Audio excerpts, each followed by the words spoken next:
Okay, so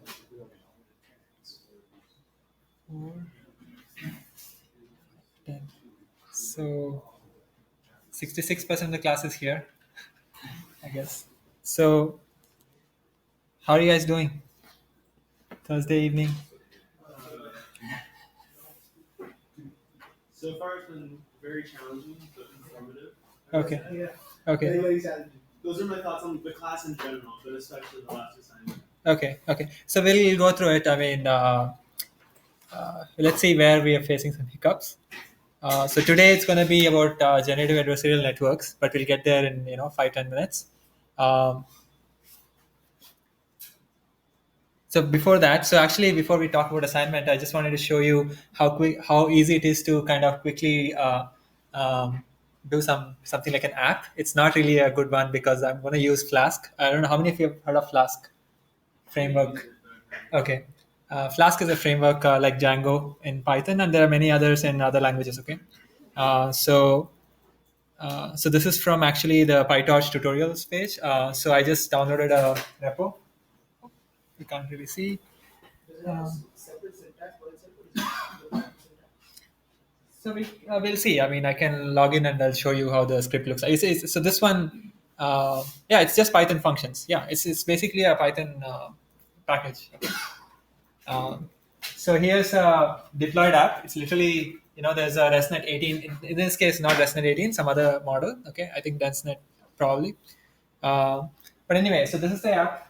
Actually, you can do it just as a REST API and actually do a GET POST request separately. But here it's just a web page where you upload an image, and it's basically a pre-trained ImageNet classifier. So it will classify whatever you give as input as one of the classes. So let's try. Oh, error. Great. So let's see. Um,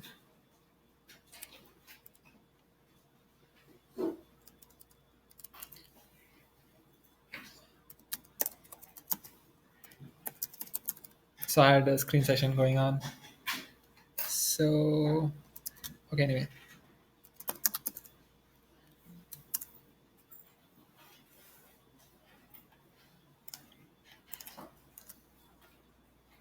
Let's try if it works. It works. No.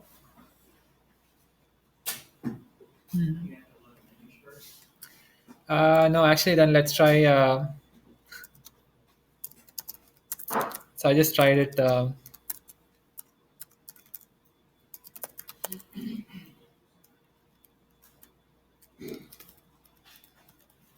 It's got it.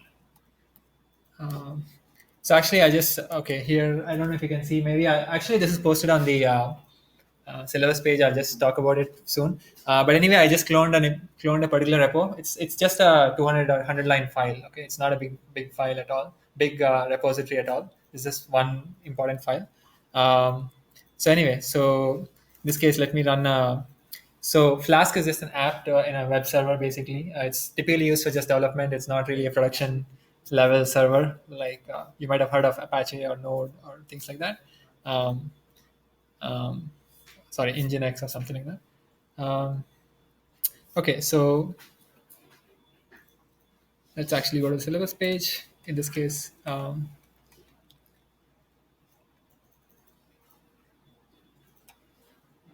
yeah.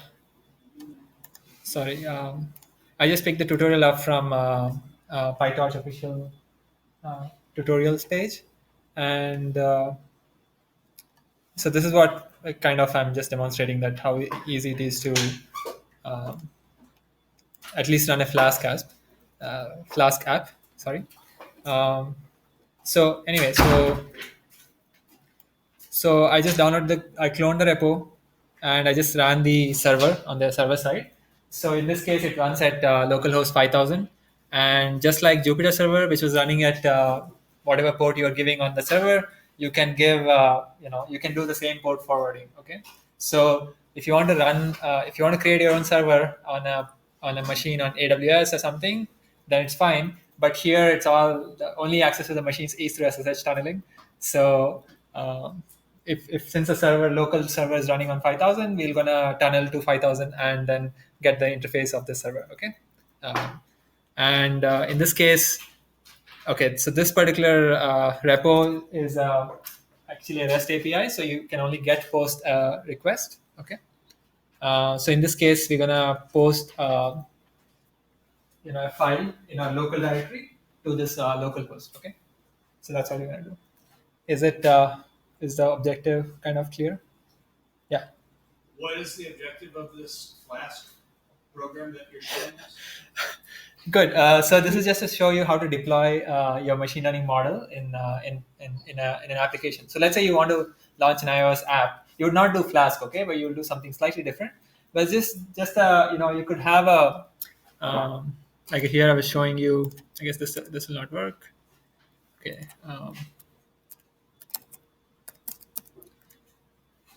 So anyway, it's like mywebpage.com/predict, for example, right? Or pager.org/predict would be the endpoint where you post, let's say, an image and you um, get back the label, for example, the class of that I image. see. So this Yeah. provides a connection between. Yeah, it's just a server framework in Python. There are many others. Okay, more popular ones are called like Django, for example, is the name of a popular web framework. Like it comes with a server and ways to set up how to show pages and so on. Okay. Um, it's like basically, for example, if you wanted to launch a web page, okay, of you have a machine learning model, and you want to kind of let people query the model and get responses. How would you do that? This is one beginner way. This is not the way production or real software companies do it, but just to get a flavor, you can actually um, so the repository that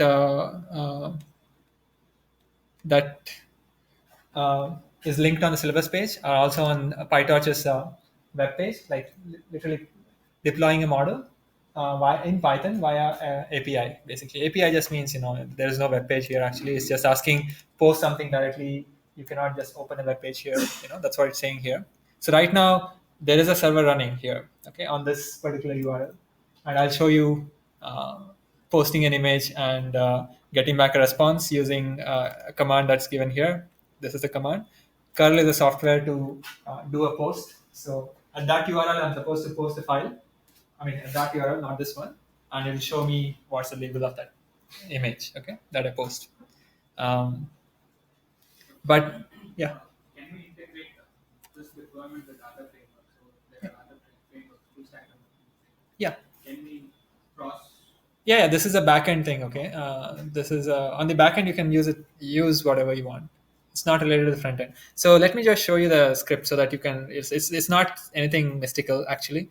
So if you go to this repo PyTorch Flask API, there's only one function, app.py, which is what you run, and it's basically about 40 lines. Okay, just a couple of imports, IO, JSON, Torch Vision. I mean Torch Vision because of the pre-trained model, and transforms and image. Okay, and Flask. So the seventh line is the only one relating to getting a server up.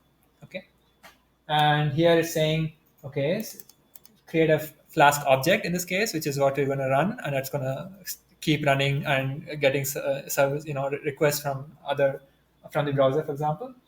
ImageNet class index is just the mapping between the class ID and the name of the class. For example, class ID 2001 corresponds to a table.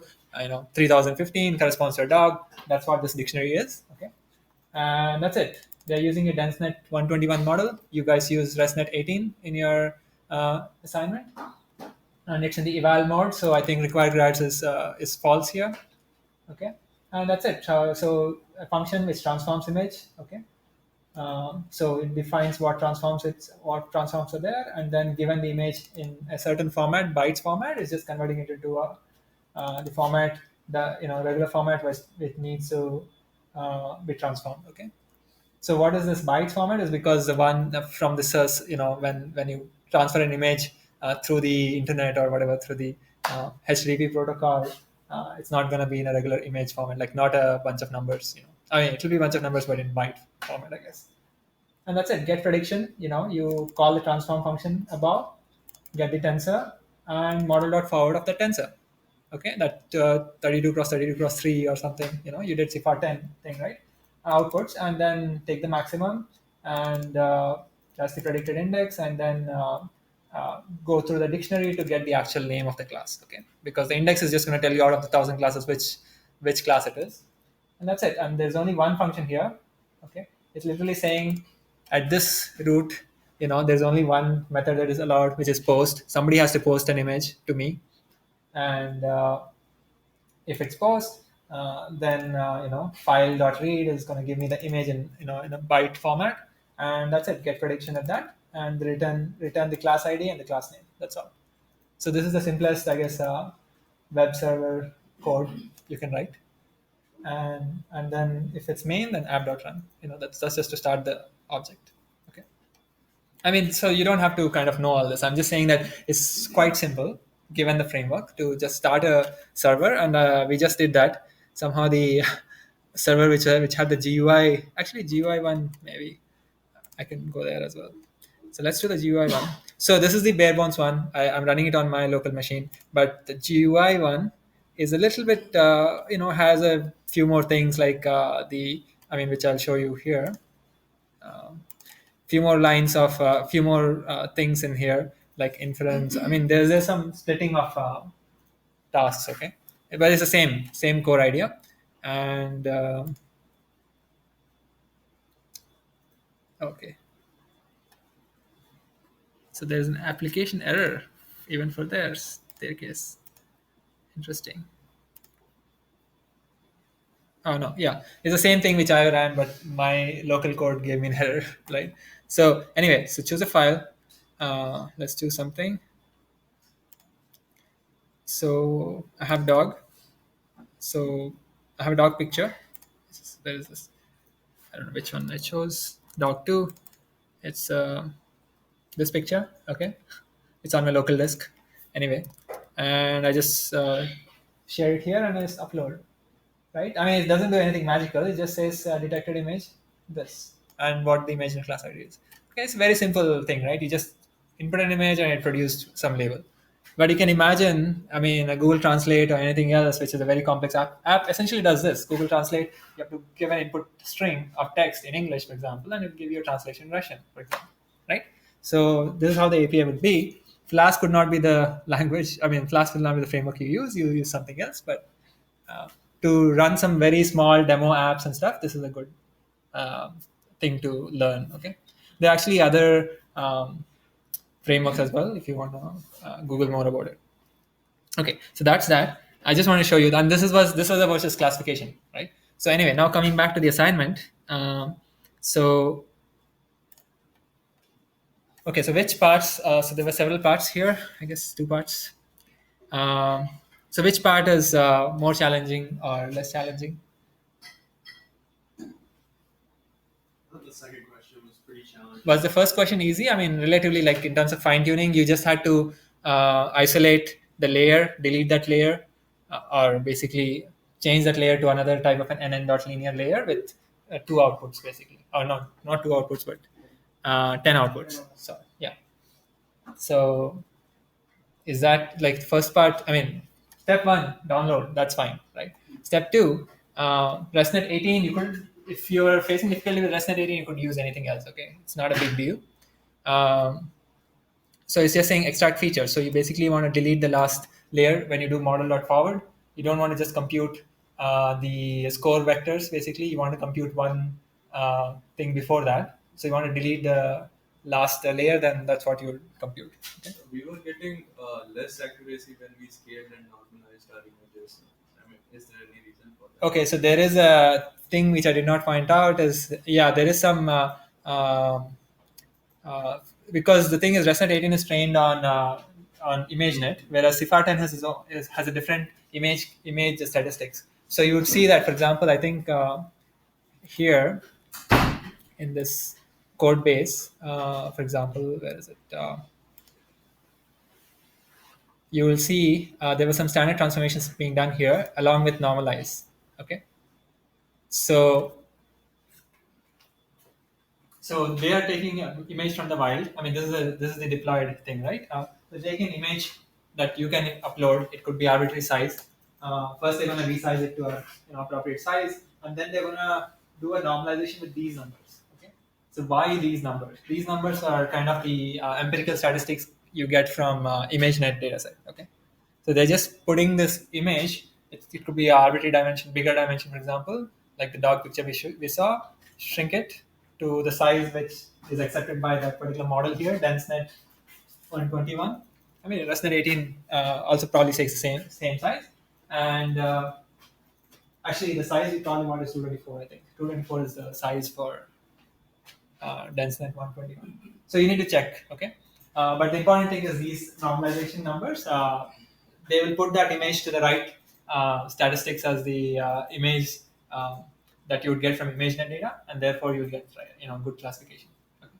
I don't know if you guys did any normalization like this. Did you? No, you did. Okay. Some groups did, some groups didn't. That's fine. We didn't actually resize the image because it was taking a lot of RAM. No, you don't have to resize that. Oh, it's no, your image default is 32 cross 32. So you would probably want to, so taking resizing the image. Oh, okay. It was taking up too much RAM space. Yeah. The moment so when you try to normalize it, it was fine. But the moment you try to resize it, Google collapsed. No, you're not going to do these transformations for all the images at the same time. No.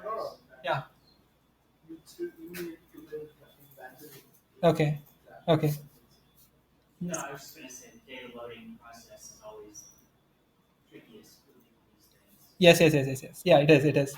So this transforms. We saw some example scripts from Torch Vision, right? So I think transforms can happen only when you do a data loader. When actually it creates a batch, it'll do those transformations and then pass it to the model, forward execution.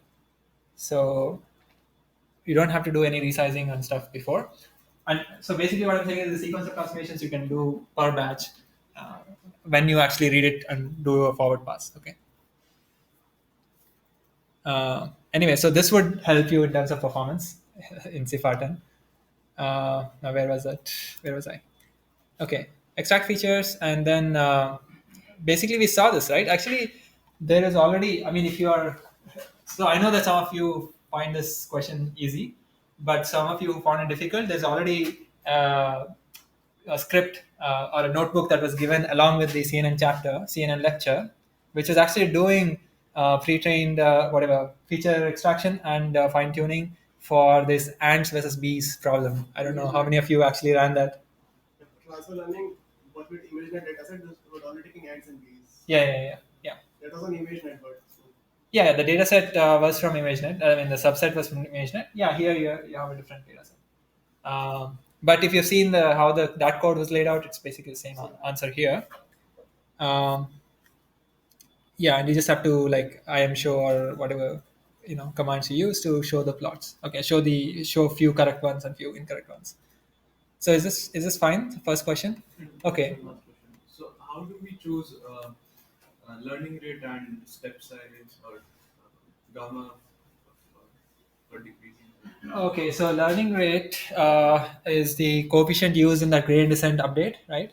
And depending on the optimization strategy, there could be other parameters. Okay, so SGD has certain parameters, and then batch size determination. So batch size is basically dependent on how much RAM you have and computation stuff. Actually, it can also influence the gradient, the solution that you get. So how do we choose that? There is no, I guess it's a little bit of an art. In fact, we have not at all gone into the details of different optimization steps in the optimizer step of your PyTorch code. Maybe we'll touch that some other time. But right now, there's no particular prescription. You just try a few choices. There are some prescriptions by some groups, but it's not well founded. There's a non-convex problem. Some people will say for some data sets something works, but it's not clear unless there is a generalizable principle behind. I will not kind of recommend anything in particular. Okay. Um, Actually, there are some libraries which try to do that. So like there's a library on fast AI, which is actually Yeah. rewrite on. yeah. So No, that's what I was referring to when I said that. It's not a principled approach in the sense of there is no. I mean, it could be a principled approach. It works fine in multiple data sets, but it's, you want a generalizable principle which still carries which still is valid 5 years from now. Maybe those tricks. I mean, I'm sure they'll improve those tricks to do really good learning rate selection and so on. Like what I did was that I didn't use their method directly. Yeah, I kind of looked at their source code and how they were performing that learning rate finding. yeah, And I kind of made my own method and customized it to plot the different learning rates. sure, sure, And so basically, you can just take help from these libraries. It is not something which sure. always, but you can always write your own method to do these things. No, no, you can use theirs also, but I will not be able to recommend it because it's not a generalized version. Okay, that's all. I mean, you can use your own ideas to figure out learning rates. That's fine. You can use some established rules of thumb. That's fine too. Okay. But I started with some learning rate, and for every few epochs, I introduced a degradation parameter using learning rate scheduler. There's a Sure. function there. Sure. And then, so if I was running for 21 epochs, taking Sure. 5 to 6 epochs, I just keep degrading it by some factor. Sure. Sure. Sure. Sure. I Sure. also try to introduce some momentum Sure. to Depends on the make sure that optimizer choice. Okay. But yeah. So the thing is, all these words have specific meanings in optimization algorithms, techniques area. Um, I don't know if we should cover it. I mean, we have a lot of other interesting things to do. So let's see. We'll talk about it maybe next time. But the next question is actually not a difficult question. Actually, it's much easier than the previous problem. It's just a question of figuring out what are my parameters, and what is my forward pass, and that's it, right? This would have been required in network, right? Just have to do gradient descent on that cost function. Yeah. To get our best parameters. Yeah. There is no network needed. Actually, you can just initialize for I is equal to 1 to capital M, just those many vector parameters, vi basically for I is equal to 1 to M. Those are my tensor parameters. Required grad is equal to true. And then just in a for loop, keep minimizing this. Okay, X is the data, which you probably pre-computed in the first step. This is more like matrix factorization kind of. Yeah, so X is that matrix, which is being written as a product of an outer product of these, I guess, movie feature or movie feature Basically, parameters. Yeah, latent features the number of dimensions that we think it is there, and then we just multiply and get that. yeah. We are trying to learn the parameters which you're calling features, right? So those are the parameters here. Right now, these are parameters in our in this language, in this setup. Yeah. Maybe I just want to double check my matrix manipulation made sense, but if we just had like a V matrix that was n by m, Yeah. and then just multiply the transpose of that by itself to minus the x squared, that covers all of the summations, right? It does, but then you, yeah, that does, yeah. By making that diagonal zero. Basically, Yeah, you can make the diagonal zero. Yeah. I mean, diagonal zero in the sense that xii, you mean? Xii I for. put it there at zero and then did the same on the vi. Started it at zero at least. I don't know if that was a good thing. You're just worried about diagonal entries? You can always, you can always do the products, outer product minus X matrix, for Venus norm basically. And then since you're considering diagonal entries here, you can just subtract the diagonal entries if you want. I mean, the terms involving diagonal entries. So anyway, I mean, this is just a squared loss on a nonlinear function of these. Okay, these are, I mean, the function is nonlinear in terms of the v parameters because these are getting first of all multiplied with each other. Yeah. I guess also, I didn't know how to look for it, but the function that does the I equals j, is there a function that in the PyTorch package that just helps with that, or yeah, that's apart from trying to No, you can just subtract, right? Ignore this and just do double summation anyway, and then do minus of for each I. There are only m terms, so minus sum over m terms. Sorry, I is equal to 1 to m. Just those terms you subtract. It's like saying 99 is 100 minus 1. I was just trying to avoid doing any loops because the loops get slow and keeping it in the matrix space, like done by I mean, you don't need a loop here, but sure, I agree. I I agree. couldn't wrap my mind around it how to do a matrix anyway, but I sort of see what you mean by just doing it all together and then subtracting out just a diagonal square terms. Diagonals of them, Yeah. do multiplication and subtract that out. Basically. Yeah. What's the PyTorch function for that? Like For down what? diagonal or something like that? Or to just act on the diagonal entries? No, no. I mean, there is no such thing. I mean, Oh, I think it's the odd. you can just write. I mean, in the sense of, I don't know if there is no such thing or not. I should take it back. I mean, this is a very simple function. This is just square loss. Okay. Now, in the loss function, just square loss on or the Frobenius norm, basically. Sure. When I was looking through all the lecture notes, it took me a long time to figure out that you could just use this thing from torch.mn Yeah. parameter. You could just make up parameters. Yes. Every time I went through the lecture notes, there were linear layers, there were value layers. No, no. But we saw the PyTorch basics tutorial, right? We saw linear regression there. Uh-huh, There we did not use NN. We had the NN.module version of it, uh-huh. and we also, I don't know if we did the non NN.module, but when you look at the PyTorch basics, it starts with doing a gradient descent with just the tensors, right? Tensors with required grad is equal to true, and then if you use it in a computation, then if when you do forward pass, is basically just doing that computation, you know. And NN.module is just like a container to let you think of only two functions, init and forward. Okay, kind of everything else comes for free in terms of backward and then step and so on. Yeah. You just have to use the module, extend the module thing to make it what initialize our parameters, and then forward was just our cost function, and then that covers all that holds on to the parameters, so we can put it in any Yeah. device we want. Yeah. Yeah. Yeah. Yeah. There are many ways to do it. Actually, I don't want to say there's one particular way. For example, yeah, you don't even have to use NN module, for example, here, or you could use NN module where you pass all the whole matrix as a forward pass, and the output of that module's forward would be just the score. Okay, and then you just want to maximize this number. Minimize this number. Or you could pass indices of vectors, and those vectors will be chosen, and their outer product is it predicting? That would be the prediction, and then you, in your last function, you compare with xij minus that out of I product. tried that and it blew up my RAM. I blew up the server's RAM. It was Okay, so blowing up or as in like increasing too much, using too much memory depends on how big you think the vector should be. The v vectors, I haven't told you how big they should be.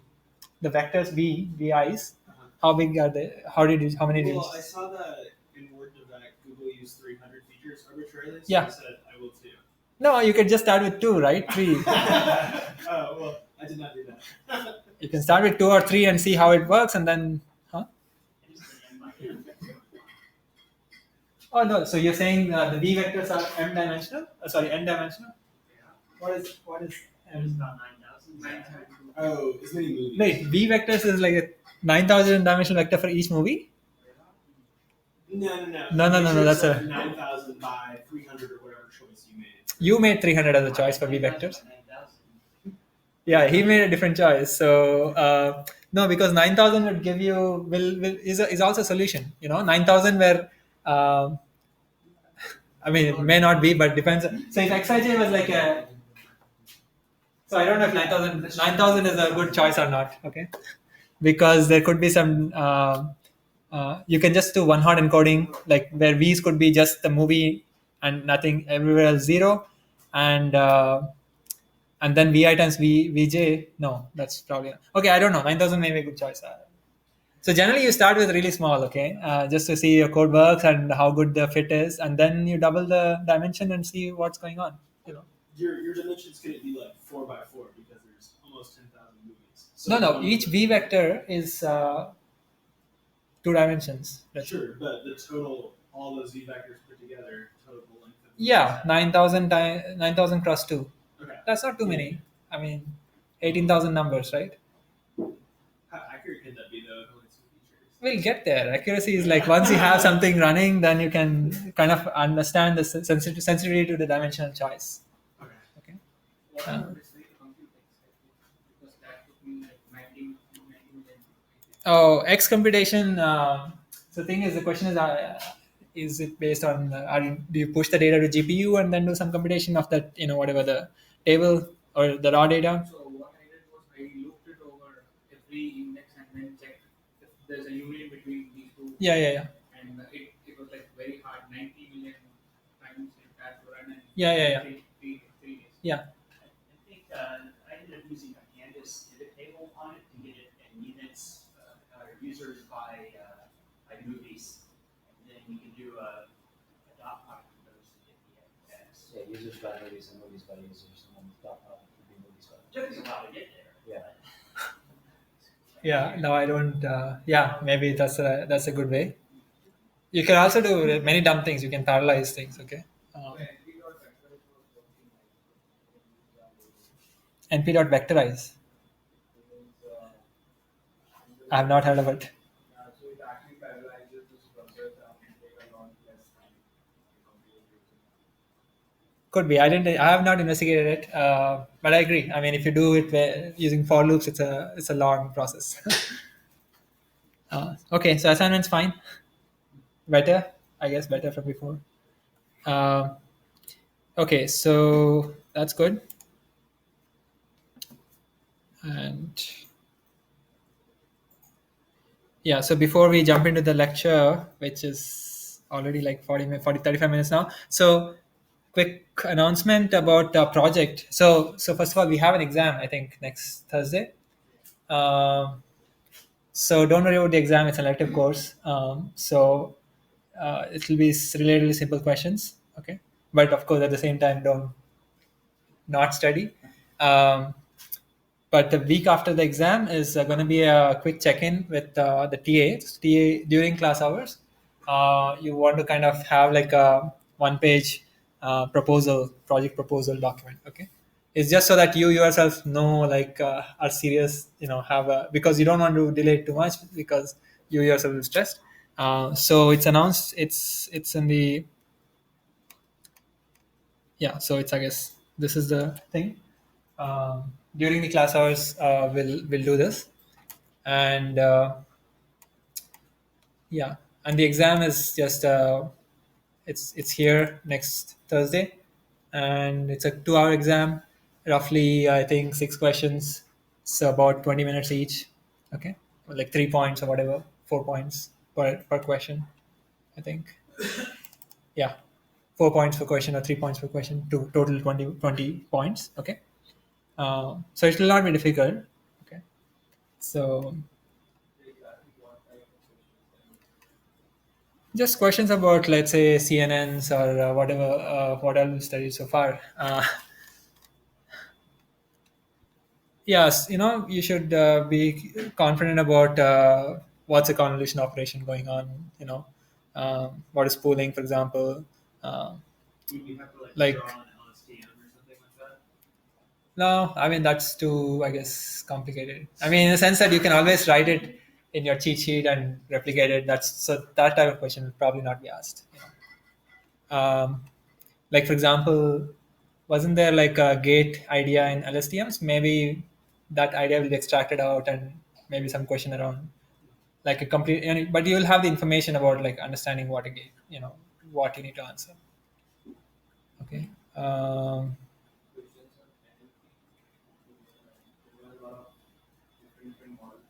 Yeah, we'll not cover things like what is it called, conditional random fields and stuff like that. Those are simple models that we did cover, right? In like the first lecture, on the embeddings lecture, we did see LDA, I think, latent digital allocation, and naive Bayes classifier. So some properties about them may be important to know. Embeddings is the big idea here, right? So what is the key idea in embeddings, word to vec embeddings? Doesn't have to be word to vec, but yeah, generally word embeddings. And the next one, there'll be some key ideas in RNNs, right? Not so much on attention and BERT, actually. That was the last lecture, right? There was some complicated stuff going on. Actually, PyTorch tutorials also has an example, and we have that link on the syllabus page as well. There's this text. Not this one. Yeah. So they actually set up an end.transformer module where they have set up what is this multi-head attention mechanism. We saw some blocks where we were trying to understand what the block does, but you can go through this code. I mean, this was the blocks. Okay, this is this multi-head attention that I just mentioned. So you can look at the code, and it's kind of and it does take time to understand what's going on, but looking at the code will help you, or just running this code will give you more confidence in, like, oh, this is a transformer based architecture. That's where most of the state of the art is, as I think I used SOTA here somewhere. SOTA means state of the art. Okay, acronym, and all of these are based on transformer style architectures. Okay, so like there are several these days. I guess this year. Um, these two by OpenAI, I think XLNet by I guess Google CMU, XLM by Facebook, whatever. There are many. Okay, you don't have to. I mean, the thing is, we cannot train these on the machines that we have for currently. For example, we can always use these pre-trained ones to in an application, in an NLP-based application, whether it be sentiment classification or something, more complicated like summarization of a document, things like that. Many different problems. You can use them.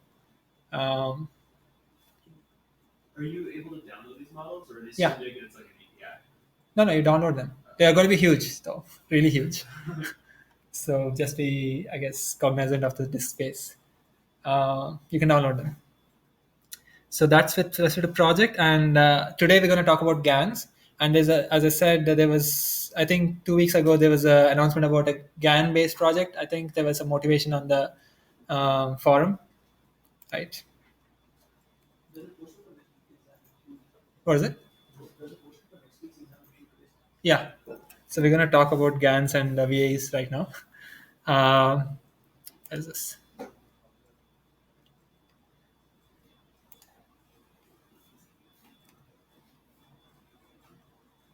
Yeah. So this project here, I mean, those of you not yet still decided the project, okay? Because for us, the only visibility thing is the project proposal that you write. Okay, that's the observable thing. Everything else is latent, kind of. So here's a problem. I mean, this is just a motivation for a GAN-based solution. Okay, if you have time, have a look at it. If you want to pick a GAN-based project, okay. Um, so that's the announcement about that. And with that, let's actually start discussing the details of today's lecture. Um, yeah. So we'll start slow. We'll look at the meaning of generative modeling. Okay. Um, yeah, generative modeling. Not so much. I mean, it's just a very simple idea. And then we'll look at. Actually, we'll start with point 3. So the two key things that we'll take away from today. Okay, generative modeling are basically some sort of unsupervised learning idea, some unsupervised learning setting. So no labels, no mapping from features to or images to labels or text to text. No sequence and all that. We saw that last time. So today we'll look at two key ideas: variational autoencoders and generative adversarial networks, and they both are useful for unsupervised learning. Okay, and of course we'll just try to conclude by saying what's the difference between those two. Okay, both are kind of useful for the same task, so we'll try to understand what's the difference. Okay, um, so let's start actually. Um, So the first, warm up for the next 5-10 minutes is unsupervised learning, and I'll probably not take too much time here. As you know, supervised learning mapping from features to labels, but now in unsupervised learning we only have features or images, or in our case mostly, and our goal is to learn something. Okay, what is that something in unsupervised learning? Some common pattern in this corpus of images. Okay, and there is note that there is no objective measure of success in an unsupervised learning task in general. So it's something that you need to agree on as like there has to be consensus based on the domain, on domain knowledge and so on. So we've seen several unsupervised learning tasks, unsupervised learning techniques in different classes. I think those of you who've done 575, you've seen, or 572 have seen clustering using k-means, spectral clustering, maybe hierarchical clustering. You've seen association rules. Okay, your association rules are kind of second things. First, you get frequent item sets, which are unsupervised learning. It's an unsupervised learning problem using something like a priori algorithm. Dimensional reduction, like PCA, you've seen PCA, and in fact, while we were talking about CNNs, we talked about TSNE. Okay, so these are all dimensional reduction techniques. In fact, today we'll start off with a dimensional reduction technique and then go to VAEs. And then density estimation is a simple idea. So those who've seen, not simple idea, but like a key problem, sorry. We've seen maximum likelihood estimation. For example, if you've been given a bunch of samples, and let's say you are assuming that the data is actually from a Gaussian distribution or a normal distribution, then the density estimation problem would be to find the parameters of the Gaussian distribution, like find the mean, find the variance or covariance if it's a higher dimensional Gaussian. Okay, so that's an example of a density estimation problem. Um, Kind of the new things that we have seen or we'll see today. Uh, uh, the first thing is going to be embedding. Okay, again the notion of embedding, but not through CNNs. CNNs, we said given an image will give me the activations right before the score vectors would be an embedding of the image. So today we'll see a slightly different form of embedding through this notion of what is called autoencoding. Okay, so on autoencoder, one of the byproducts is to get an embedding. Okay, and we'll see two cool techniques, VAEs and GANs for sampling. Okay, and in fact, we'll try to sample new images. So we had a corpus of images. It's like compressing all that corpus into kind of a neural network based model, and then you can keep querying the neural network model to get new images, and those images are not the same as the corpus images. Okay, they will be variations. They're not going to be the same. Okay, I think there's probably some websites like thispersondoesnotexist.com or something where they have put up that as an API, like the example I showed at the beginning of the class. Like they generate random images from this trained model, like a GAN or a BAE, and they create images of people who don't exist. Okay. But anyway, that's good. So here I'll skip what PCA, association rules, density estimation, all that mean. And we'll get into, so embedding is something to do with autoencoders. We'll spend 5-10 minutes on autoencoders. So I will go into the details of what that picture means, every part, pretty soon. Okay. And sampling, I just want to, this slide is mostly about like motivating things. Okay, so sampling is, these are sampled I guess images of Pokemon characters. Okay, they're not Pokemon characters, so then you had a character set from which something was trained, from which you sampled images. They're not clearly here, right? But this is just an example. There are actually, I think NVIDIA demoed something where you can actually get realistic human faces, celebrity faces or something. So that's sampling. Okay, so yeah, so first I'm going to talk about sampling. Okay, so as I said, our goal is the warm-up is going to be autoencoder, but the actual real meat or the real content is the VAE, is a variational autoencoder, and GANs. So these two are for sampling. The first thing is for embedding. Okay, so but we'll get to the warm-up in a couple of minutes, but I'm going to directly talk about sampling because you want to understand what is, to get to sample, a new feature vector or a new data point, you need to have some object, some idea of how the distribution of your data looks like. Okay, and there are two approaches to do so. To get an idea of how does the data look like, you can fit a Gaussian. I just described that, and one which is what I mean here. PM, let's say, corresponds to the distribution, like a model distribution. It could be a Gaussian, for example, and let's say PD is the actual ground truth distribution of the data, which you don't know. Like maybe there's a distribution of all the clicked images in the world, but I don't know. Okay, we as machine learning people, we don't know, but we want to kind of get to that distribution. Okay. So there are two approaches. One is explicit, where you have an explicit model like the Gaussian distribution and you fit the parameters.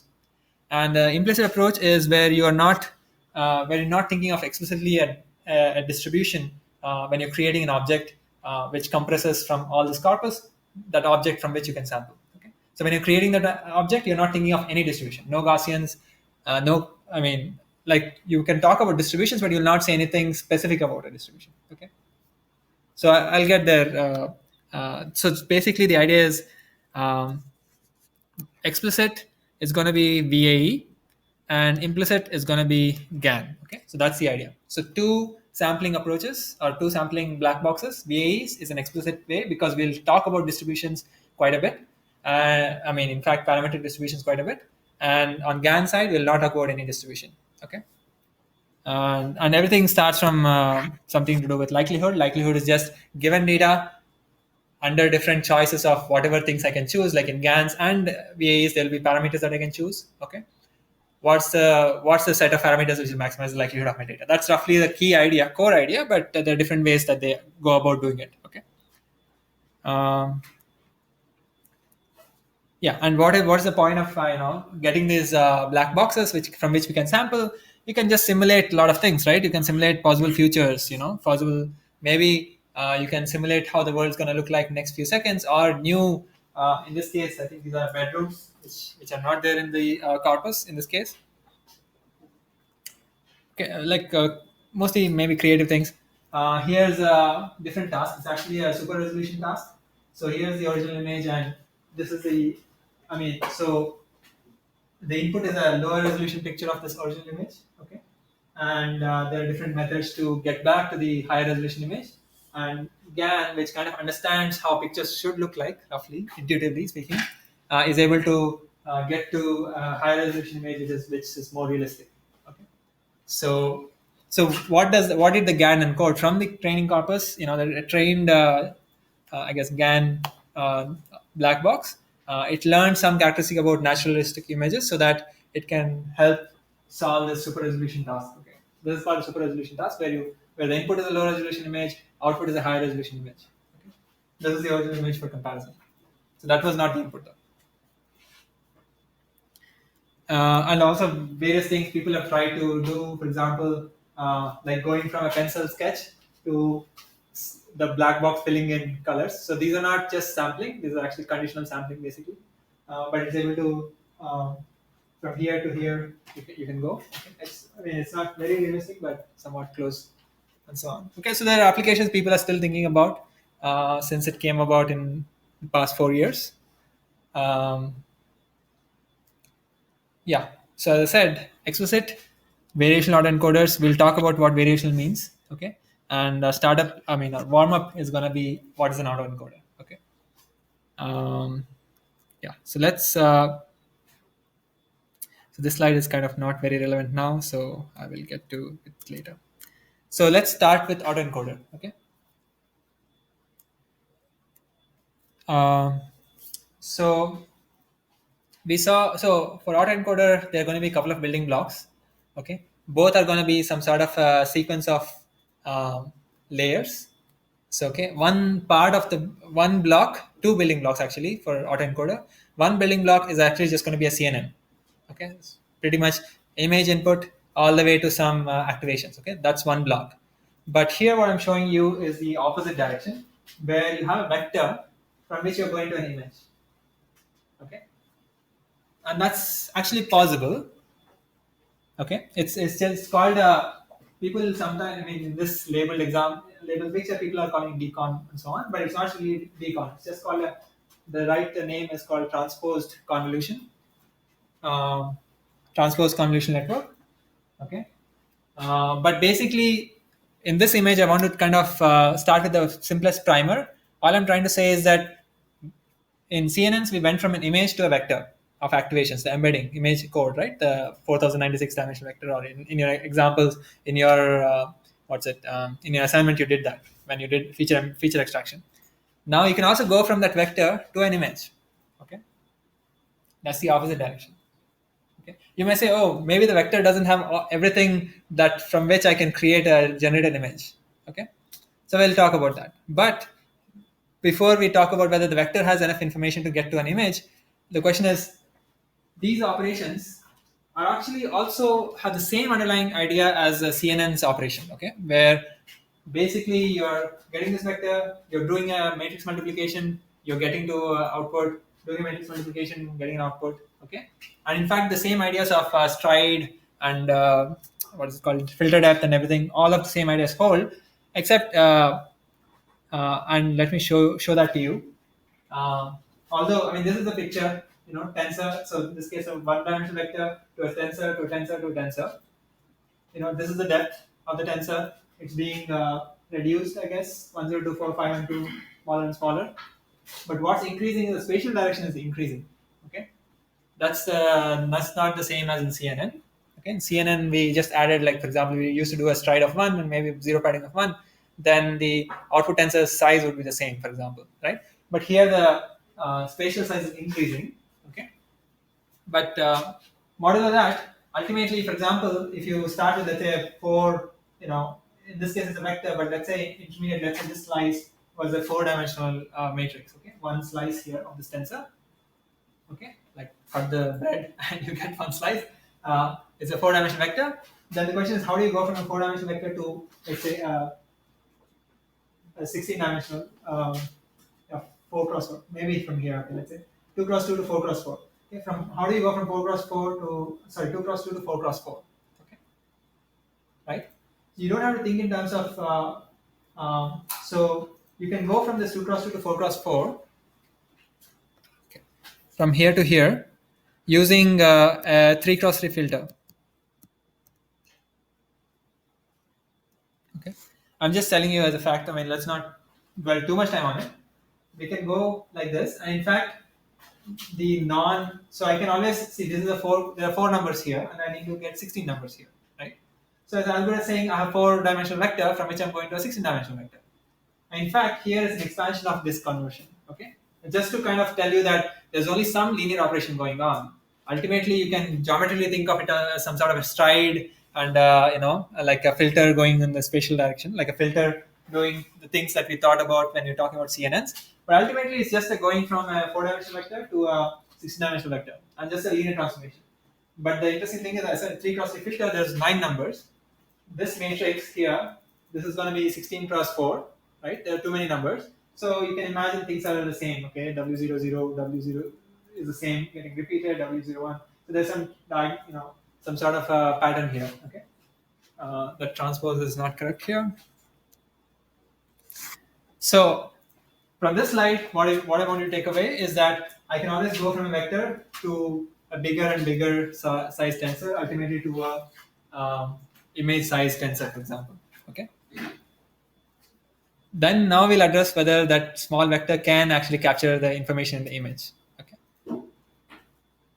Is that fine? Okay. So now let's understand whether a vector can get me back an image. Okay. So actually, the answer is we can if we only have, let's say, one image to reconstruct. Okay. Because, for example, these guys will have several filters, right? Just like the there'll be filters here. There'll be filters here. Okay.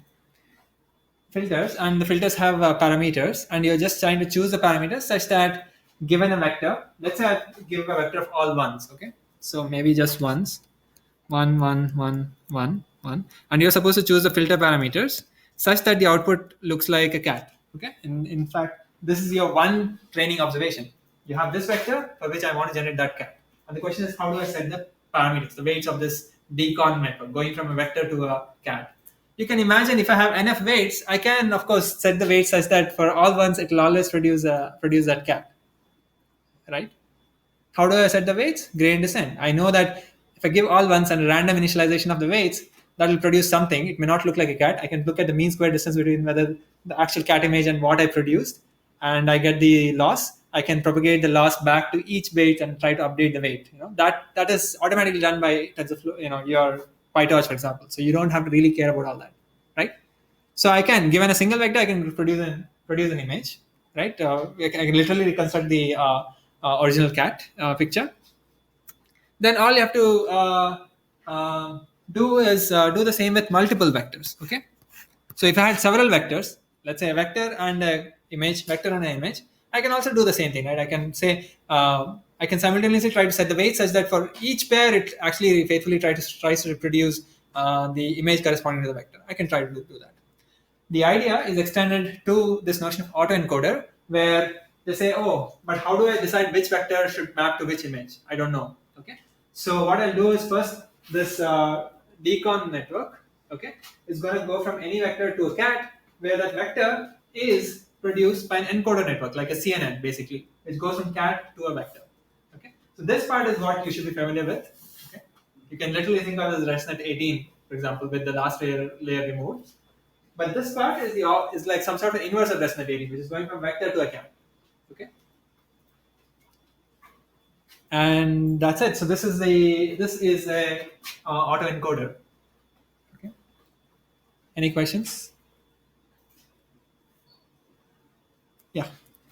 So So what is the objective? So that's the architecture. But what I'm trying to do here, autoencoder, it's trying to capture generalizable information from the training data. So training data have different pictures, but there has to be some sort of compression, right? There has to be some common patterns you want to pick up. Okay, so you want to pick them up through the weights that are learned on the encoder side and the decoder side. Okay, the in between like code, like the embedding code, so is called I mean, you can call it latent variable because uh, we have this input cat image and we have a reconstructed input cat image, and in between we have an embedding, right? People call it a latent variable, and we'll see why when we talk about variational autoencoders. Okay, and and that's it. So the question is, how big should this feature vector be? Okay, that's one small tangential question is, how big should this feature vector be? Let's say my image is 32 cross 32 cross 3, the CIFAR 10 size. That's the input image size. What if I choose the feature vector to be 32 times 3? Okay, which is like exactly the same, or maybe 10 times that. Okay, that means that I really don't have to do any effort in encoding or decoding. Right? Literally, I can remember the picture. If the weights are like some sort of all ones or something, I literally go from the image of the cat to that really huge vector, and then I can just output part of it as the output, and I'll be fine, right? So that actually you can choose the dimension of this output vector code to be high. In that case, a different type of thing is done. It's called a denoising autoencoder, where the way you learn the weights is not by just passing an x and asking for produce back the same x, but by slightly adding noise and asking to produce the same back the original x. Okay, so there's slight um, difference with choosing the dimension. So for us, okay, so mainstream, let's focus on z being smaller. Okay, let's say it's like 1,000 dimensions. Okay, for simplicity. Um, so here's again the same picture, a little bit more focused way. So there's this vector here. We want to go from this is like basically a CNN with some top layer, last layer removed. You have some parameters, and from the vector you want to go to the image. Okay, that was not a good picture, but anyway, some parameters phi. Okay, this is the decon thing, and all you want to kind of know what you need to do is set parameters here and here, such that each of my training data x hat, which is going to be the reconstruction of this training image, the difference is small in terms of if this is the image, this is the image, which means they're just matrices are essentially tensors. Do a pointwise difference, take the squares, okay, sum of the squares, that's this loss function, okay, basically a least square times the loss function. You want to minimize it. So we want to find the gradient with respect to this loss function, this loss value with respect to the parameters, theta and phi, and then update them. Okay. So you can actually, given your current knowledge, you can actually implement this in PyTorch, for example. Except for the decon, how do you set up a decon architecture? There actually already some architectures available. Okay, pre-trained. If you want, yeah. So yeah, what is the purpose of autoencoders? So embeddings, right? What's the purpose of embeddings? Embeddings are just capturing meaningful variations in the data. That's what embedding is, and so once you have this embedding, you can use it for just like word embeddings, for example. You can use it for various things, or you can also think of it as dimensional reduction. Okay, so for example, if you choose z to be exactly 3 dimensions, you can actually get a 3-dimensional vector representation of the input image, and you can actually plot them in a 3D graph and see whether the dog images are all in the same cluster versus cat images are in the same cluster or not. Okay, so those are some usefulness. I mean, just like how PCA is useful, this is also useful in the same way. Okay, because it's just an embedding of images. But as I said, this is a warm up. This is only about embedding because you really, there's no really a good idea to generate new samples. Okay, it's not clear how to generate new samples in a very principled way, and there is some ad hoc ways you can certainly generate new samples here. For example, you can now say once you have this autoencoder, you can arbitrarily pick some random feature vector, random embedding, and pass it through, and you will get a random image. But that's not doesn't seem like a very satisfying way to generate images. So we'll see now a twist on this called variational autoencoder. where there'll be notion of, as I said, it's an explicit method, so there'll be some specific distributions that we will assume, and it will be able to generate some images, okay, new images, okay, in a principled way. Any questions so far? So we have written that fine-tune encoded correctly with classifier. Uh, oh, it's just a. Oh, this is just a use.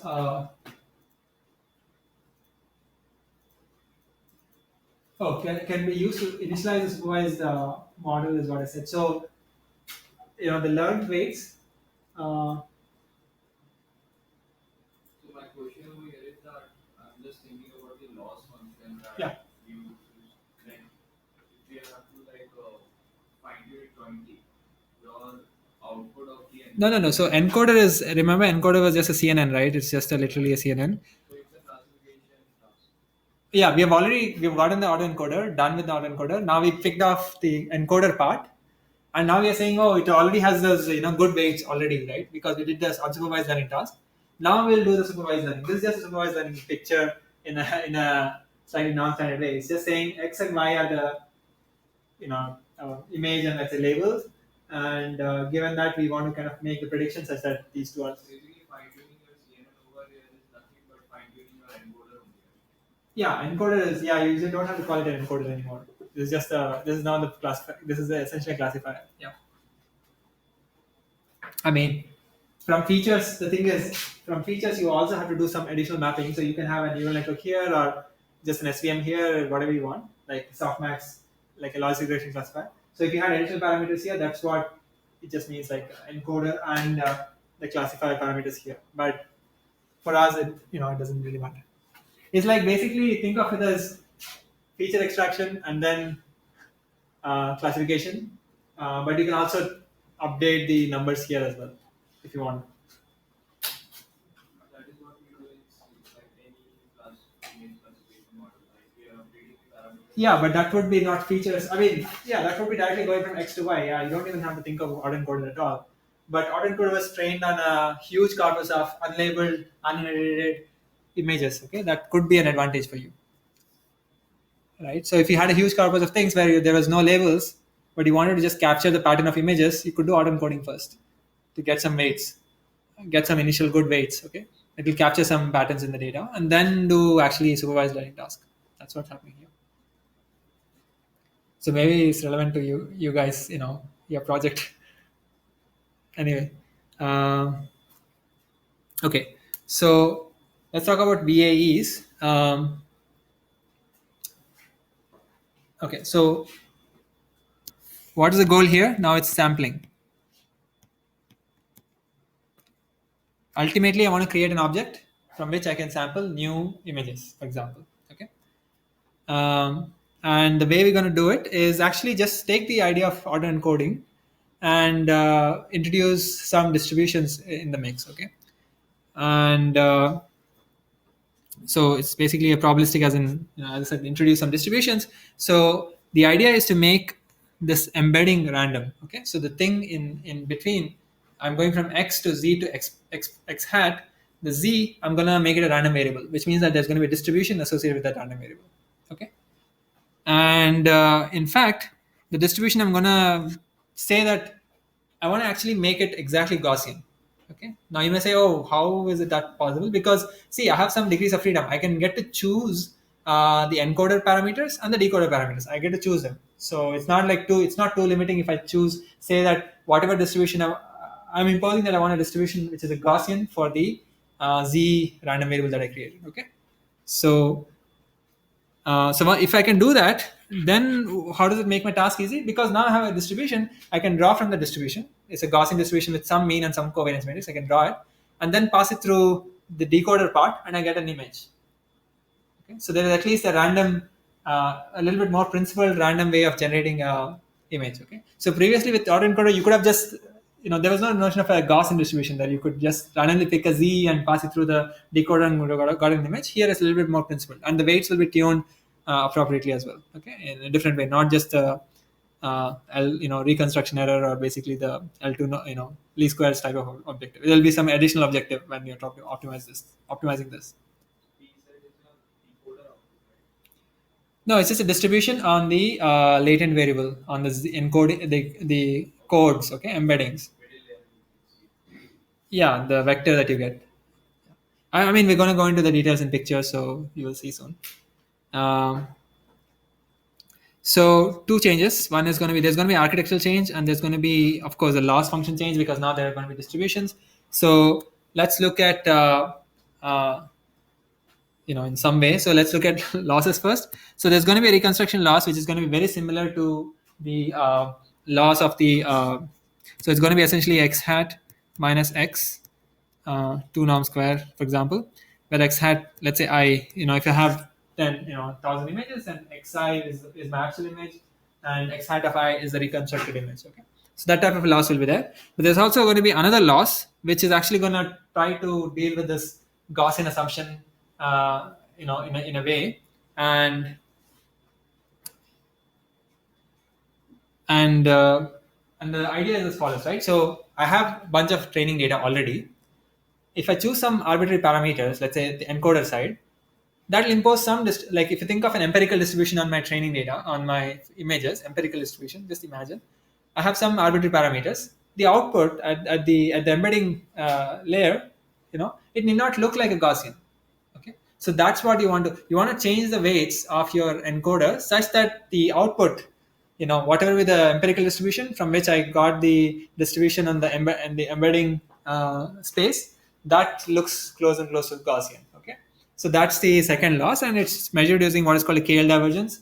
So some of you might have seen it in 575 when we talked about EM algorithm, but we'll revisit what it is. Okay, and note that the way we're going to deal with distributions is that when we pass an input image, we want to generate a z. Okay, but the slight change will be that we're going to generate the mean and variance of the z distribution. Okay, so previously we were going from x to a specific value z and then to an x hat. Okay, that was autoencoder. This now we're going to go from x to mu given that x and sigma given that x, which is in the z space. Okay, maybe z is 10 dimensional. Then mu, there'll be a mean vector which is going to be 10 dimensional and a sigma vector which is going to be 10 dimensional for this given x. Okay, and from which you can actually sample a z, and that z will be fast forward. Okay, there's going to be some that change. I'm going to kind of show it in the next couple of slides. So here's the picture. Okay, what's the change? I have an image x. I pass it through. I'm not going to get the z itself. Okay, z is now a random variable with a distribution. So I'm going to get the parameter of the distribution. So all it changed is instead of getting the z, I'm going to tell you the mean and the variance of the distribution. And from that mean and variance, I'm going to sample a specific value of z and pass it forward. Because I can't just pass the mean and variance forward, right? I mean, I have to have a specific z. And I get a specific z by sampling from this mean and variance because I'm going to assume a Gaussian here and then pass it forward and I get a image. The question is, set these parameters of this encoder and decoders such that the produced image is as close to the input image. Okay, that's going to be my training procedure. It's not just the produced image is similar to the input image, but also that this distribution, the mean and the standard deviation, look like the Gaussian that I assumed. Okay, in fact, I'm going to assume a standard Gaussian, standard normal, standard Gaussian with basically mean 0 and covariance 1. Okay. And you may say, oh, there's some sampling involved. How do I backprop? Basically, when you do a forward pass, you get a sample, right? So you get a specific value of z here. So the way to backprop is you get gradients up to this point. This specific z is actually, you can propagate it to the mean and the covariance by using a simple idea, right? So which is basically that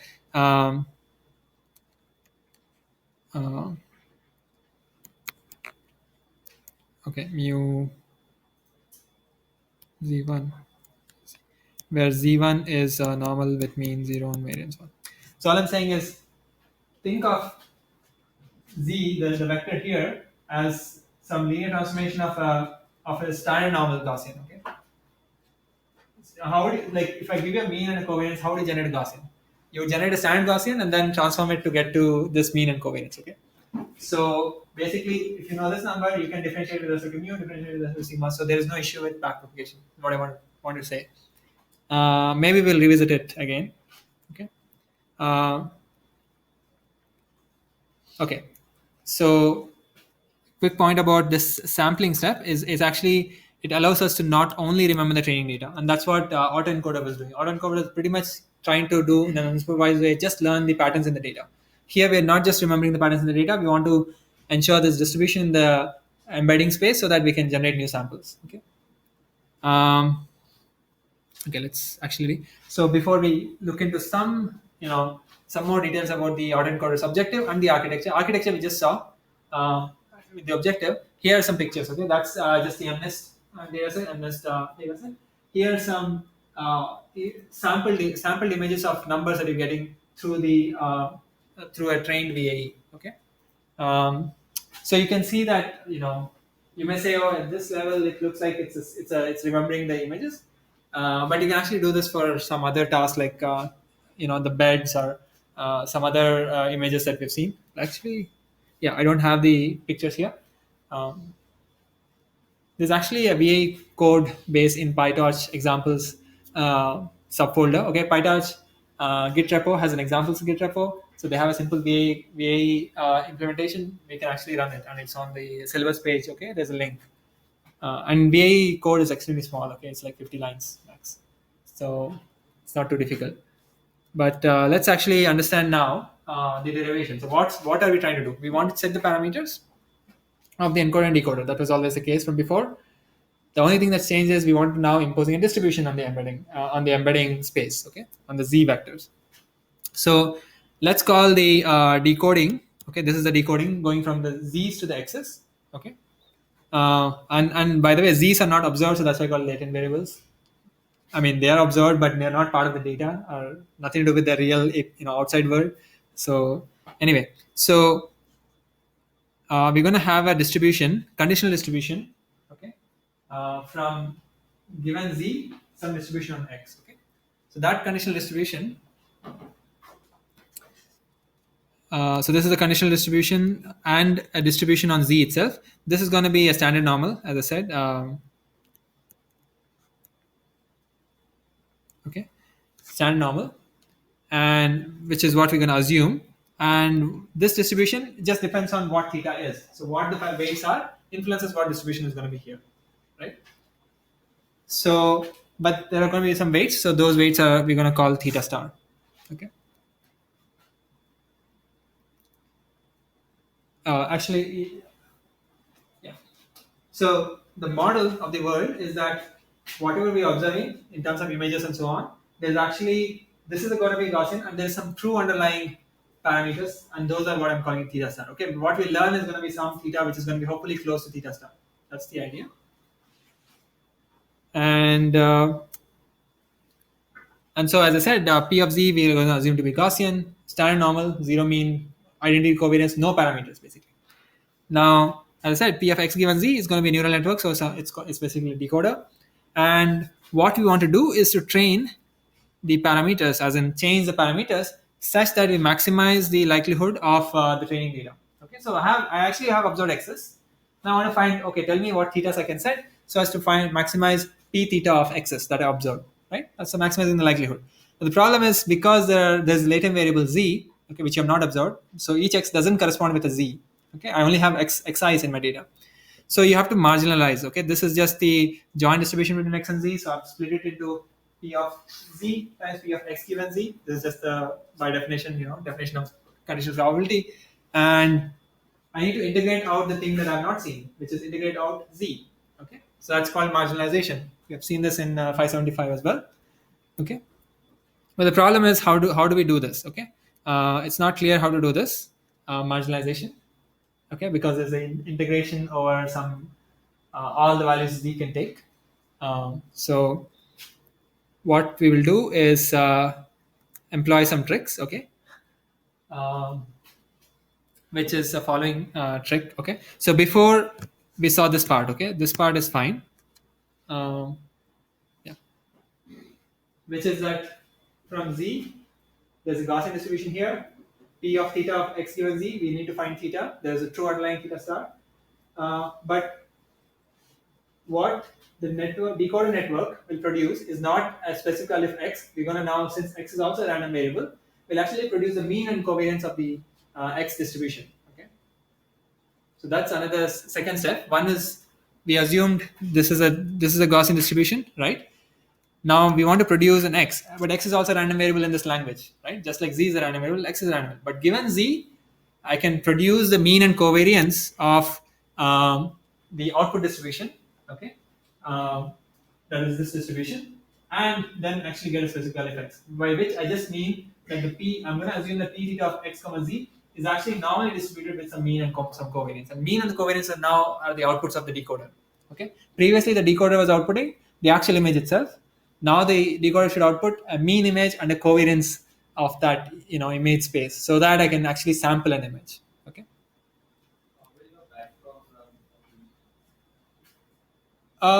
So backdraft will run because these numbers are finite. So in the forward pass, you would know these numbers. Okay. So this sampling, as I said, is just some, let's say epsilon is normally distributed. Okay, I don't want to write it that way. So epsilon is normally distributed between 0 and 1. Then the new value x would be equal to some mu times epsilon plus sigma. Okay. So you have so when you did a forward pass, you realize the value of epsilon, and your output was mu times epsilon plus sigma. Okay, so you can find the derivative of the output with respect to mu, with respect to sigma, and back from. So in the forward pass, you would know the mu, sigma. I mean, you would know this, and you would know x. You're just asking how to backward propagate. You can, right? I mean, I don't see any issue as long as you know what was the sample that was realized. So if you realize it this way, start from a standard Gaussian, multiply with the mean, add the standard deviation, then that's the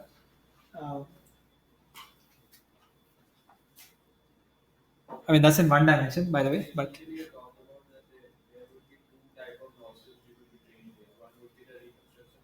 yeah, no, this was just about sampling. Yeah, okay, so we don't have to do this sample operation. We can just actually compare the means. I think so we can just compare these two to get the reconstruction error. Okay, we'll see the form of the reconstruction error soon. If you said that the parameters we're trying to relay those means and covariances. No, those are the outputs. The parameters are theta. There's going to be one parameter for the decoder, one parameter for the encoder, one set of parameters, just like autoencoder. All we're changing is saying that, okay, now I'm going to specify that the embedding is going to be Gaussian, and I'm going to specify that the output is going to be conditionally Gaussian. So when we're initializing, we only initialize the theta parameters. Yeah. That means in everything else.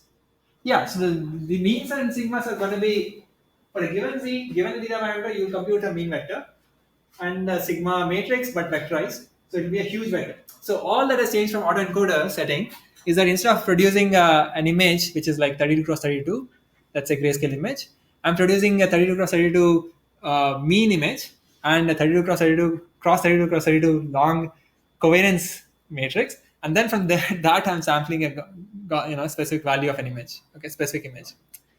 So it's just the outputs have changed to a mean and a covariance rather than a specific image itself. Okay. So.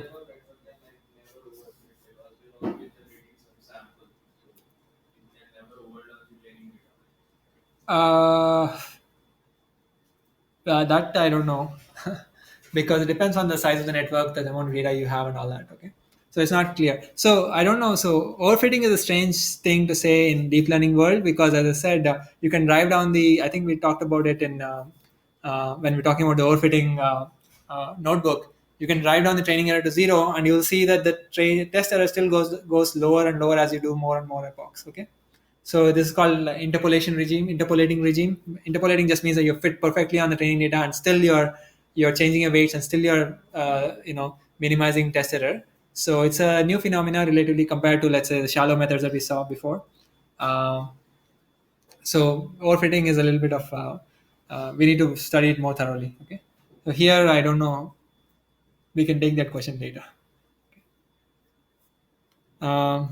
Okay. So left side is fine. Our left side is normal distribution. Outside is conditionally normal, and we just need to find theta.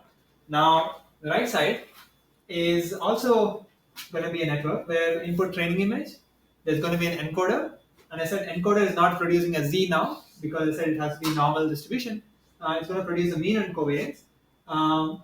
So z is given x is going to be a normal distribution. But of course, this normal distribution depends on what parameters are here. But I want the parameters such that this normal distribution is close to the Gaussian that I assume, like a standard Gaussian. Okay. So that parameters here for the encoder, I'm going to call it phi. Okay. Just like before, there's phi and theta, two set of parameters for the encoder and decoder, except that now I'm talking about distributions. Okay. There's going to be a conditional distribution of z given x, which has to be close to a standard Gaussian, and given z, the output of x should be close to a conditional Gaussian again. So that's the distribution. So distributions into the picture. And here's a quick recap of what a KL divergence is, because that's going to be a part of the objective function. So I just wanted to quickly recap. So let's not worry about information. Okay. So in entropy, you must have seen in decision trees or any of these problems. Okay. Entropy is just a measure of how messy that probability mass function is. Okay. If it's a uniform distribution, then it's highest entropy. If it's like a very distribution where there's like big peak and everything else zero, that's a low entropy. Okay. It's just a measure of how much randomness there is in the distribution. Now, KL divergence is very similar to the entropy function. It's a function, so it's just a score for two probability mass functions. Okay, it's just a scoring function. Okay, given two probability mass functions, at least in the one the discrete case, this is how you would score it. It's just the sum of the first argument probability mass function log of first argument divided by second argument. Okay, some formula, but what's the intuition? The intuition is that if p is equal to q, okay, this number is going to be 0. Okay, so that it's like some measure of a difference between two distributions. Instead of this, I could have used just something like a Euclidean distance between the PMF of the first the first probability mass function and the PMF of the second probability mass function, right? So instead of Euclidean distance, I'm just using a different distance. It's called the KL divergence. Okay. So with that, what we're going to do in this slide is going to be we're going to derive the objective function that we're going to optimize for VAE, and the goal is going to be that it's going to look like a reconstruction error, just like in the autoencoder's reconstruction error, and there'll be another term which will try to kind of match the Gaussians, okay, the Gaussian assumption that we made in the embedding space. Okay, so those are going to be two terms that will come out, and the way we'll start with is as follows. So what we care about is maximizing. Let's say for the ith example, this is the likelihood of the ith example. Okay, given the parameter of the decoder. Okay, right. The likelihood of the ith example is just a log of the probability of log likelihood is log of the probability of the ith example under the decoder current parameter theta. Right. Now, ideally, we care about maximizing this log likelihood itself. That's the ideal objective in any of these. Whenever you have a distribution, a parametric distribution, and you want to fit data for the distribution, you want to find the best parameters. You want to maximize the log likelihood. Okay, but the story is not so simple because there's some additional parameters as well. So we're going to introduce those parameters. Okay, because there's some additional assumption on the embedding side which you want to capture. So what we'll do is the same term we'll just retain as is, but we'll add an expectation. Okay, but the expectation with respect to z, this term has nothing to do with z. It's not even a function of z, so this is a valid operation. Okay, it's just you're saying expectation of 1. What is the expectation given any random variable? Expectation with respect to any random variable of 1 is just 1, right? So instead of writing 1, I said expectation with respect to in particular the z random variable of that number 1. Okay, something like that.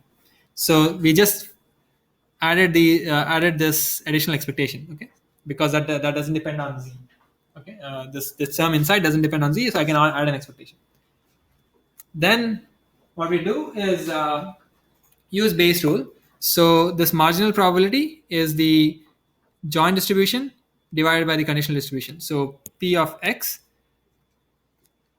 times P of z given x, just do it this way, is equal to P of x and z, right? So the numerator is P of x and z, and the denominator is probability of z given x, right?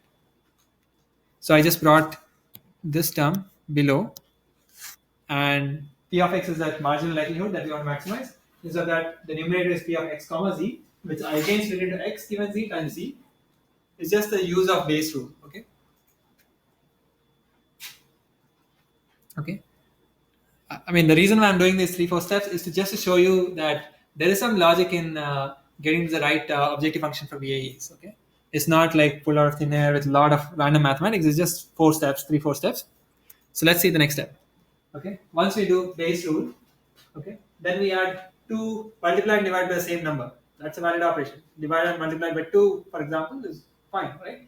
So, but in particular, we choose a specific thing. Okay, that specific thing is going to be a distribution, the distribution of the encoder. Remember, encoder had the distribution given x, it would go to z, right? So that's the probability function will multiply.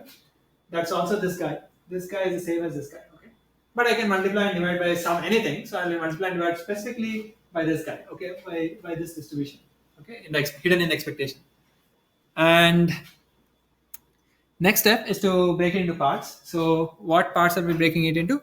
So this part is essentially, remember, for the theta, given a z, x is normally distributed. Okay, so the log of that probability is essentially some sort of a reconstruction error. Okay, so we'll isolate that guy. So the square expectation log of this is this guy, and I said if this is Gaussian, log of Gaussian exponents and log cancel, so it's essentially some sort of a least square term here. Okay, and then we'll isolate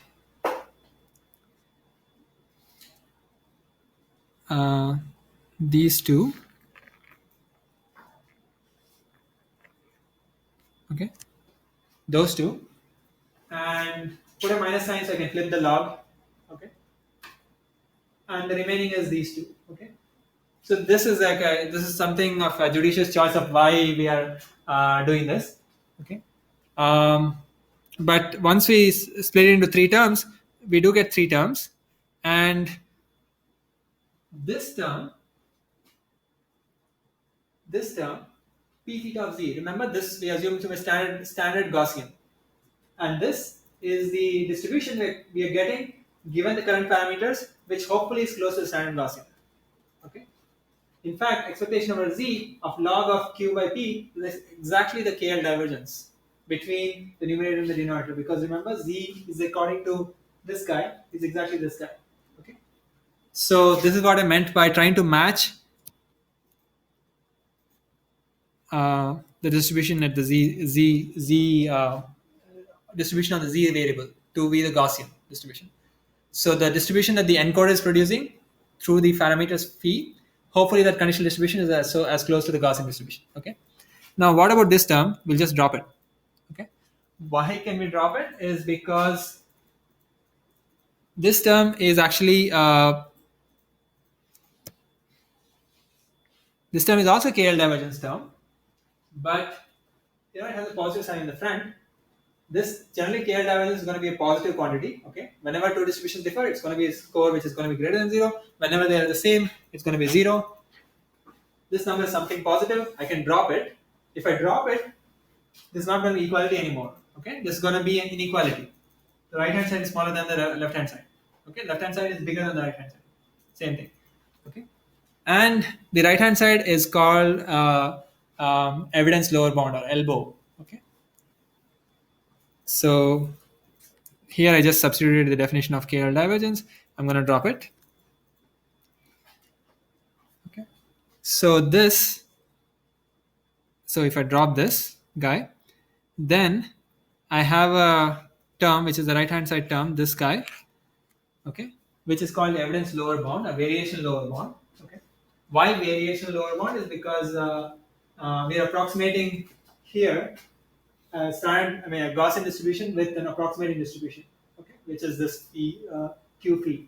So think of Q phi as some sort of an approximating distribution to a Gaussian distribution. Don't think of p theta of z, just think of it as standard Gaussian. If you're okay, you have a distribution that's fixed, known.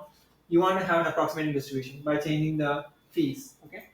But you can't arbitrarily change the phis so that you can make it Gaussian, because phis also appear in this expectation, okay. So there's a phi in this. So the z's are distributed according to phis and q phi.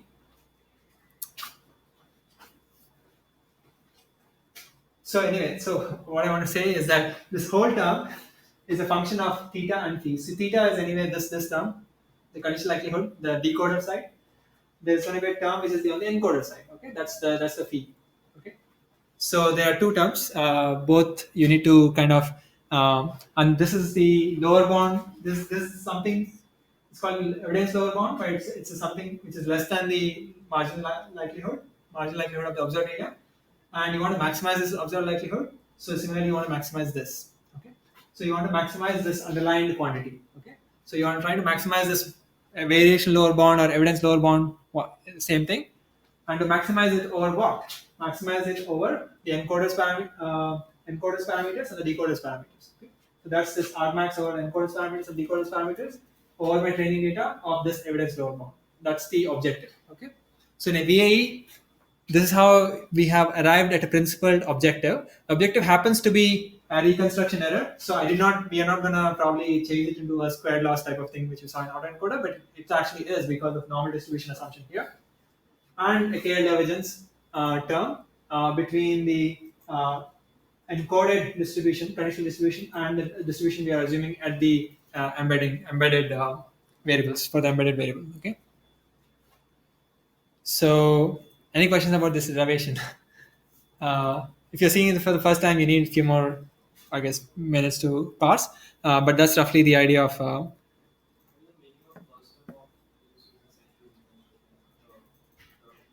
Yeah, this term is the reconstruction error.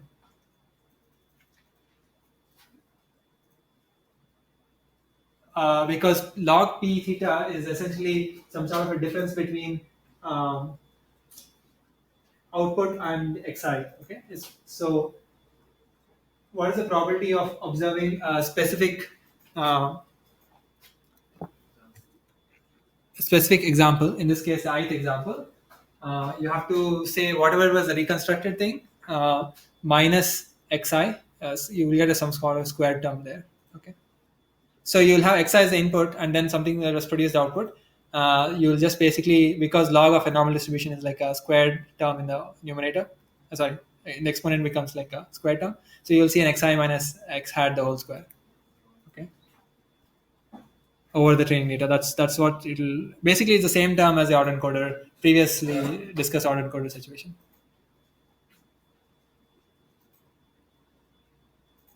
Yeah.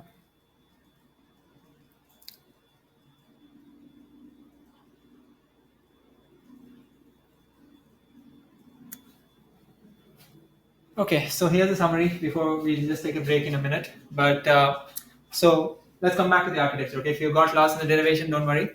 What is the architecture? What changed is the encoder is not producing a z value; it's producing the mean and the covariance. Okay, just think of this as vectorized versions, producing the mean and covariance. The decoder is not producing from z to an x value, but again producing a mean and a covariance. Okay, so the output changed. These are the two neural networks: the encoder side and the decoder side. Okay. Now, how do we attach these two? Whenever I produce a mean and a covariance, I'm going to sample. Okay, and that's so. How do I sample? I can always sample from a standard Gaussian and change the mean and the covariance, right? That's what I was writing by in one dimensions. You can do that by just multiplying the sample from a standard Gaussian, multiply with mu, add some sigma, and that's the new. You've done this with Z scores, right? It's basically the inverse transformation of that. And how do you sample the output? Once you get the mean and covariance, again, this is a normal distribution. This sample, okay, from a normal distribution. Yeah. I have one question. Maybe this is really basic. Yeah. If just say your input data was like a 10-dimensional vector, Yeah. then your mean, would that be like you would have a mean for each one of those 10 dimensions? No, you get to choose the mean of this. So you get to choose what is the dimensionality of z. Like input put it 10 dimensional. I can decide that the z should be 3-dimensional. Okay. Then z mu z will be 3-dimensional. Okay. So this mean the thing I need to produce a 3-dimensional mean, and there will be a 3x3 covariance matrix. So that's 9 numbers. So 3 plus 9, 12 numbers. So this network should go from 10 to 12 numbers. I'm just going to call the first 3 numbers as the mean, the next 9 numbers as the covariance, and I'll just reshape it, and then I'll get a.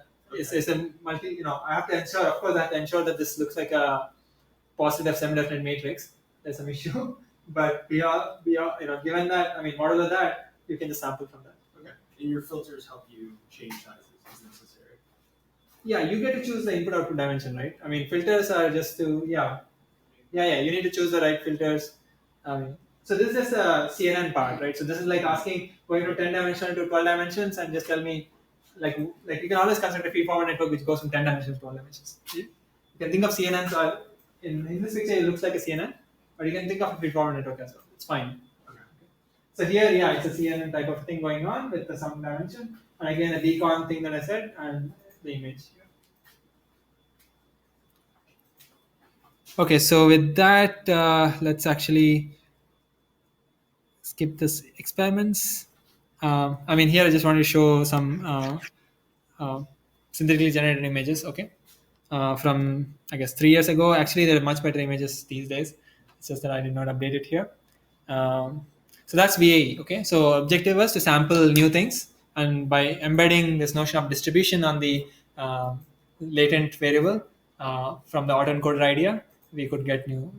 We trained the model. Let's say we trained the phi and the thetas vectors. Then to generate new samples, all you have to sample is on the z side. First generate a, so you can just work with this. Okay, this is how you create it. Just sample a random z from n0 comma I, which is what you assume, and then you get these two numbers because the thing is trained, and from this you can generate samples. So you're not generating new images. Okay, and this idea was first produced, I guess proposed in this 2014 paper.